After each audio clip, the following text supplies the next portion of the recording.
শহর ছেড়ে গ্রামে এসেছি বেশ কিছুদিন হলো।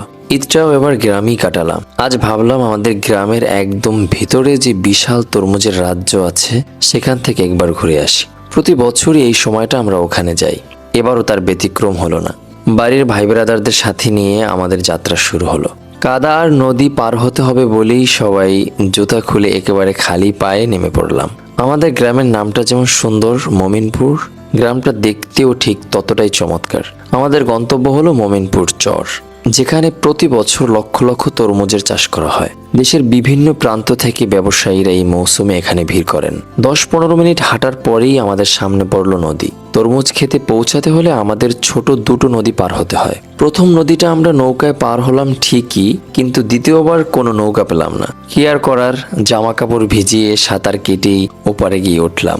বিশ্বাস করেন, মুহূর্তটা অসম্ভব রোমাঞ্চকর ছিল। ওপারে যেতেই চোখে পড়লো তরমুজের সেই বিশাল রাজ্য। কোথাও তরমুজ কাটা শেষ, কোথাও আবার ক্ষেত ভরে আছে সবুজ তরমুজে। প্রথমে যে ক্ষেতটায় গেলাম সেখানকার তরমুজগুলো বেশ ছোট ছিল, তাই আমরা একটু এগিয়ে অন্য একটি খেতে গেলাম। সেখানকার তরমুজগুলো বেশ বড় আর সতেজ ছিল।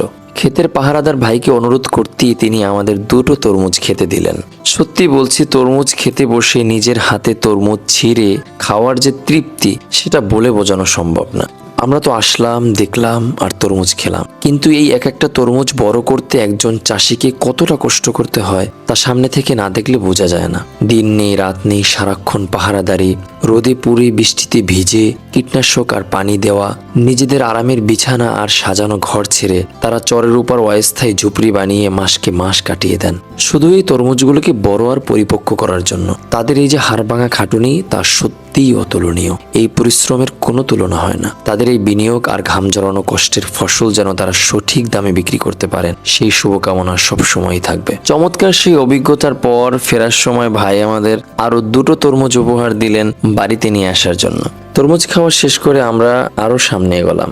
সেখানে গিয়ে দেখা হলো বিশাল এক মহিষের পালের সাথে। চরের এই মানুষগুলো মূলত মহিষ পালনের উপরই নির্ভরশীল। শত শত মহিষ ঘাস খাচ্ছে, আর ঠিক তার পাশেই শত শত সাদা বক একসাথে উড়ে এসে বসছে তরমুজ খেতে। এই দৃশ্যের কথা কি বলবো, অসম্ভব সুন্দর ছিল।